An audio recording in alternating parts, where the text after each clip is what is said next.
Violence is rising in Afghanistan with news today of the Taliban seizing more territory. It's happening as America's longest war comes to an end.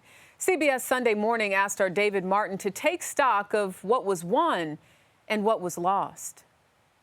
On my orders, the United States military has begun strikes against al-Qaeda terrorist training camps and military installations of the Taliban regime in Afghanistan. With that, the world's most powerful military unleashed a rain of precision-guided weapons on the country which had birthed the 9/11 attacks. Army Rangers parachuted into southern Afghanistan, and a Marine general named Mattis helicoptered in to set up a base called Rhino, ready to hunt down Osama bin Laden. We had a very good idea where he was. What was your plan? We would basically block the escape routes, and then we would move up the two valleys. And as we pushed up those valleys, he would have to move, and at that point, we'd kill him. You willing to say now that you could have gotten him? He'd have had a hell of a time getting out if we'd gotten those troops in. They're all twisted here. But the Pentagon didn't want to commit more troops and left the job to local fighters backed by American airstrikes. Bin Laden escaped, and by the time Navy SEALs finally killed him at this compound in Pakistan, nearly 10 years had gone by. Did that make a difference? That always made a difference because he was such a charismatic leader of al-Qaeda.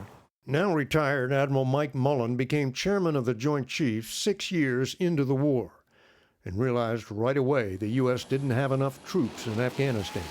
Because we went into Iraq. The forces that we would have put in Afghanistan, basically we were using in Iraq. The invasion of Iraq started out with shock and awe, but turned into a long, hard slog, leaving Afghanistan as the forgotten war until Barack Obama became president. He sent a surge of troops into Afghanistan, but also put a time limit on their stay. After 18 months, our troops will begin to come home. 18 months later, where are you? We're still slugging it out. We hadn't turned the villages, the provinces, et cetera, significantly. So you never felt like you were winning?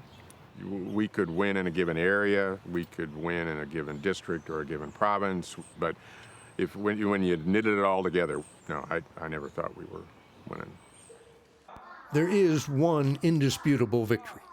Bin Laden was finally killed, his 9/11 henchmen captured, and al-Qaeda did not launch another successful attack on America. But 2,400 dead, 20,000 wounded, and nearly $1 trillion in treasure could not remake Afghanistan in the American image.